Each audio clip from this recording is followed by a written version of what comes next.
अरे भाई कशाला बस झाला ना आता, तुला बोललो 2 मिनिटं बोलायचं होतं, बोलणारच नव्हतं, बोललो ना भाई आता किती कशाला हे करतोय. चल बस माझ्या बरोबर, बस ना गाडी, चल बोलता बोलता जेवढं बोलायचं तेवढं बोलू. चला कशाला इज्जत घेतो भाई, घे ना यार कशाला. जरा माझं हे बघू नका तुम्ही, अति करताय. हे भाई बस ना, बंद कर ना आता, बंद कर, नाहीतर भाई मी विसरून जाईल मी खासदार आणि मी काय पण सांगितलंय मी. इज्जत करतो, इज्जत करा, सांगतोय बरं तुम्ही इज्जत मी घे रेकॉर्ड कर. इज्जत करतो, उगाच डोक्यात जाऊ नका, उगाच डोक्यात जाऊ नका. घराखाली उगाच देतो, ठेवतोय तुम्हाला जेवायला देतोय काय, उगाच त्यांच्याकडे जाल बोलतात ना, मला मी बोलणार नाहीये. आता परत आले का मारून पाठवणार तुम्हाला. पण ते बोलायचं याचं तरी या रेकॉर्ड करा, सांगा तिकडे कमिशनरकडे जाऊन कंप्लेंट करा. इज्जत करतोय तुम्हाला, बंद करतोय, खूप दिवस सण केला तुम्ही. हा अरे लिमिट आहे कुठल्या गोष्टीची, बोलली ना ती, सांगितलं ना सर्व. काय बोलू रे, अरे काय बोलू पुन्हा माझ्याकडे काय घ्यायला आला ना, मारणार होता. रेकॉर्ड करा आणि सांगा तुम्ही आता मला विचारायला आले तर मार खाणार. एक लोकप्रतिनिधी, संसदेचा सदस्य, ईशान्य मुंबई, लाखो जनतेनं आपलं प्रतिनिधित्व करण्यासाठी संसदेत पाठवलेला एक नेता. पण सत्तेमध्ये जाताच या खासदाराला 48 तासात एवढा माज आला. या खासदाराची जीभ अशी काही घसरली की लोकशाहीचा चौथा स्तंभही हादरला. पोलिसांच्या समोर, कॅमेऱ्याच्या समोर अर्वच्च भाषेत शिवीगाळ करत थेट मारून टाकण्याची धमकी संजय दिना पाटील हा सत्तेचा माज आलेला खासदार देतोय. शिवसेना शिंदे गटाचे खासदार संजय दिना पाटील ठाकरे गटातून निवडून आले आणि अवघ्या काही दिवसात सत्तेच्या उभेत जाताच संजय पाटलांचा असा काही माज बाहेर आलाय की महाराष्ट्राच्या राजकारणात संतापाचा ज्वालामुखी उफाळलाय. संजय दिना पाटील आजच बरळले असं नाही, तर याआधीही संजय दिना पाटील यांनी आपला माज दाखवलाय. याच माज आलेल्या संजय पाटलांच्या घाणवाणीचा संपूर्ण इतिहास पाहणार आहोत या व्हिडिओतून. नमस्कार, मी निकिता आणि आपण पाहतायत LS मराठी. ही घटना ताजी आहे, पण या घटनेने महाराष्ट्राच्या राजकीय संस्कृतीला काळीमा फासली आहे. पत्रकारांनी संजय दिना पाटील यांना राजूल पाटील यांच्या संदर्भात प्रश्न विचारला तेव्हा खासदाराचा तोल सुटला. सत्तेची मस्ती डोक्यात एवढी भिनली होती की आजूबाजूला पोलीस उभे असतानाही त्यांनी पत्रकारांना अत्यंत घाणेरड्या भाषेत शिवीगाळ केली. बास करा, बंद करा, नाहीतर मी विसरून जाईन की मी खासदार आहे. तुम्ही उगाच माझ्या टिंबटिंबमध्ये बोट घालतायत. परत जर इथे विचारत आलात तर मारून पाठवेन. हे मी तुम्हाला पोलिसांसमोर सांगतोय. तुम्हाला काय करायचंय ते करा. जा त्या कमिशनरकडे आणि कंप्लेंट करा. ही एका खासदाराची भाषा आहे. मारून पाठवेन. माझ्या टिंबटिंबमध्ये बोट घालताय अशी सडक छाप आणि अश्लील भाषा वापरताना संजय पाटील यांना आपण एक जबाबदार पदावर आहोत याचं साधं भानही राहिलं नाही. पत्रकारांच्या प्रश्नावर उत्तर देण्याऐवजी त्यांनी ही गुंडशाही दाखवली, ज्याने संपूर्ण महाराष्ट्रात तीव्र संताप व्यक्त केला जातोय. संजय दिना पाटलांच्या या गुंडाशाहीच्या वक्तव्यांची मालिकाच आम्ही सांगणार आहे. संजय दिना पाटील यांची ही घाणवाणी काही आज अचानक सुरू झालेली नाही. ठाकरे गटाकडून खासदार म्हणून निवडून आल्यानंतर जेव्हा त्यांनी तत्वांना, निष्ठेला तिलांजली देत शिंदे यांच्या शिवसेनेत प्रवेश केला तेव्हापासून त्यांच्या डोक्यातील सत्तेचा माज उफाळून आला होता. संजय दिना पाटलाच्या वादग्रस्त वक्तव्यांची मालिका इथेच थांबत नाही. याआधी त्याने काय म्हटले पहा. माझ्या विरोधात किंवा माझ्या घराबाहेर जर कोणी आंदोलन करण्याचा प्रयत्न केला तर मी गप्प बसणार नाही. मी त्यांच्या घरात घुसून बॉम्ब टाकेन. माझ्या सामान्य कार्यकर्त्यांशी वैर नाही, पण जर कोणी माझ्या कुटुंबाकडे किंवा माझ्याकडे वाकड्या नजरेने पाहिलं तर त्यांनी स्वतःचा मेडिक्लेम किंवा लाईफ इन्शुरन्स आधीच काढून ठेवावा. कारण माझ्या नादाला लागलात तर एकतर तुम्ही थेट हॉस्पिटलमध्ये जाल, नाहीतर स्मशानात जाल. ठाकरे गटाचे नेते आणि ठाण्याचे माजी खासदार राजन विचारे यांच्यासोबत झालेल्या राजकीय वादादरम्यान संजय दिना पाटील यांनी अत्यंत आक्रमक आणि हिंसक भाषेचा वापर केला होता.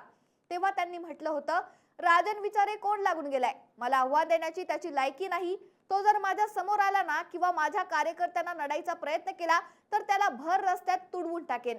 2016 मध्ये जेव्हा संजय पाटील राष्ट्रवादी काँग्रेसमध्ये होते तेव्हा गोवंडी येथील एका अंतर्गत बैठकीत त्यांच्या आणि नवाब मलिक यांच्या कार्यकर्त्यांमध्ये थेट तलवारी निघाल्या होत्या आणि गोळीबार सुद्धा झाला होता. त्यावेळीही त्यांनी माध्यम आणि विरोधकांवर अत्यंत खालच्या पातळीवर जाऊन टीका केली होती आणि माझ्या भागात मीच भाई आहे, मला कोणी अंगावर आलं तर मी त्यांना शिंगावर घेईन अशी भाईगिरीची भाषा वापरली होती. खासदार महोदय थेट लोकांना स्मशानात पाठवण्याची भाषा करतोय. लोकशाही मार्गाने निवडून आलेला हा माणूस जेव्हा बंदुकीची, बॉम्बची, हॉस्पिटलची आणि स्मशानाची भाषा करतो तेव्हा ती लोकशाही भाषा उरत नाही, तर ती एका दहशतवादी प्रवृत्तीची भाषा बनते। आज आपला माज आणि धाक दाखवण्यासाठी अशा प्रकारे मृत्यूचा आणि हिंसेचा उघड वापर करणं हा संजय पाटील यांच्या मगरूर स्वभावाचा सर्वात मोठा पुरावा आहे। संजय दिना पाटील यांच्या या वक्तव्यानंतर महाराष्ट्राच्या राजकारणात मोठा भूकंप झालाय। त्यांच्या या विधानानंतर शिवसेना ठाकरे गटाचे नेते संजय राऊत यांनी त्यांच्यावर जोरदार पलटवार केलाय। संजय राऊतांचाही तोल सुटला आणि त्यांनी पाटलांना त्यांच्याच भाषेत चॅलेंज दिले। काय बंदुका दाखवता का साला तू आम्हाला? गद्दारी केली आहे ना? 50 खोके गिळले आहेत ना? तर गप्प बसायचं। परत ही बंदुकीची भाषा करायची नाही। ती बंदूक तुझ्या टिंबटिंबमध्ये घातली जाईल। सिक्युरिटी काढून ये, मग बघतो मी तुला। संजय राऊत यांनी थेट मुंबई पोलीस आयुक्तांना पत्र लिहून संजय दिना पाटील यांच्यावर राष्ट्रीय सुरक्षेला धोका निर्माण केल्याप्रकरणी UAPA अंतर्गत गुन्हा दाखल करून त्यांना अटक करण्याची मागणी केली आहे। एका खासदारावर दहशतवाद विरोधी कायद्याखाली कारवाई करण्याची मागणी व्हावी, यावरूनच पाटलांच्या वाणीची घाण किती पसरली आहे याचा अंदाज येतो। काँग्रेसचे प्रदेशाध्यक्ष नाना पटोले यांनी सभागृहात संजय दिना पाटील यांच्या शिवीगाळीचा आणि धमकीचा मुद्दा अत्यंत आक्रमकपणे उपस्थित केलाय। एक गंभीर बाब महाराष्ट्रामध्ये आताच पुण्यातली घटना सुनील शेळकेंनी या ठिकाणी मांडला अध्यक्ष महाराज। त्याचप्रमाणे अध्यक्ष महाराज संजय दिना पाटील खासदार यांनी पत्रकाराला मारायची धमकी देऊन टाकली। अध्यक्ष महाराज, माझा या ठिकाणी मुद्दा असा आहे, तो व्यक्ती म्हणून नाही, या ठिकाणी आता पत्रकारही सुद्धा अडचणीत आलेले आहेत।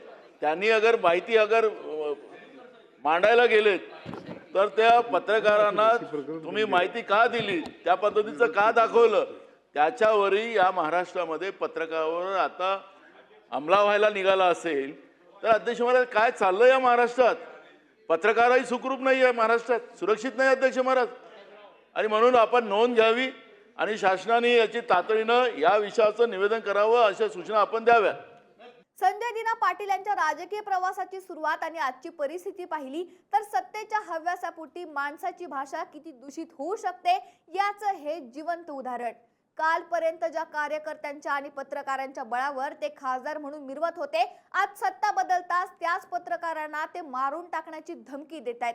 पण संजय पाटील यांनी एक गोष्ट लक्षात ठेवली पाहिजे, जनता हीच लोकशाहीत सर्वोपरी असते।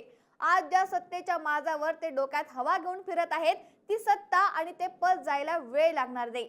गुंडशाही, शिवीगाळ आणि दहशतवादी भाषेचा वापर करणाऱ्या अशा लोकप्रतिनिधींना कायद्याचा धडा शिकवला जाणार की सत्तेच्या संरक्षणात त्यांची ही घाण वाणी अशीच चालू राहणार? हाच आजचा सर्वात मोठा प्रश्न आहे। संजय दिना पाटील यांच्या या बेताल वक्तव्यांनी आणि मगरुरीने महाराष्ट्राच्या सुसंस्कृत राजकारणाला नक्कीच मोठा धक्का दिलाय।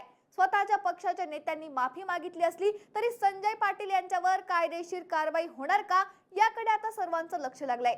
महाराष्ट्र हा छत्रपती शिवरायांचा, शाहू फुले आंबेडकरांचा आहे। हा महाराष्ट्र साधू संतांचा आणि सुसंस्कृत माणसांचा आहे। पण आज याच महाराष्ट्रात सत्तेच्या अहंकारामुळे संजय पाटलासारख्या लोकांची जीभ घसरू लागली आहे। संजय दिना पाटील, कान उघडून ऐका। खासदार म्हणजे जनतेचा सेवक असतो, जनतेचा मालक नाही। तुम्ही ज्या पत्रकारांना कॅमेरा समोर, पोलिसांसमोर मारण्याची धमकी दिली, ती धमकी फक्त त्या पत्रकारांना नव्हती, तर ती या देशाच्या लोकशाहीच्या चौथ्या स्तंभावर आणि अभिव्यक्ती स्वातंत्र्यावर घालण्यात आलेला दरोडा होता। तुम्ही म्हणता खासदारकी विसरून मारून पाठवेल, मग आम्ही तुम्हाला आठवण करून देतो, लोकशाही जनता तुम्हाला निवडून आणू शकते, तर तीच जनता तुम्हाला जमिनीवर आणून तुमची मस्ती सुद्धा जिरवू शकते। राजकारण बदललं, पक्ष बदलला, निष्ठा विकली गेली, ठीक आहे, पण इतकी घसरण? माझ्या नादाला लागाल तर थेट हॉस्पिटल किंवा स्मशानात जाल अशी धमकी देता? ही कोणती भाषा आहे? तुम्ही खासदार आहात की एखादे भाई गुंड आहात? संजय दिना पाटील हा महाराष्ट्र आणि पत्रकार तुमच्या अशा पोकळ धमक्यांना कधीच भीत नाही आणि भिजतं घोंगडा ठेवत नाही। सत्तेची ही मस्ती, सत्तेचा हा माज जनता जास्त काळ सहन करणार नाही। पत्रकारांची जाहीर माफी मागूनही तुमचं पाप धुतलं जाणार नाही। तुमच्या पक्षाचे प्रवक्ते माफी मागतात कारण त्यांना माहिती आहे की तुम्ही जे बोललात ते लाजिरवाणं होतं।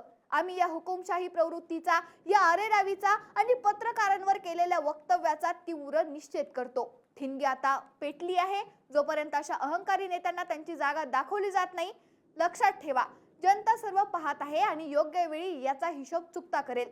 शेवटी म्हणेल कि शमशान और अस्पताल की धमकी हमें मत देना, लाठी और धमकियों से ये आवाज दबेगी नहीं, ये चिंगारी है संजय दीना, अब बुझेगी नहीं।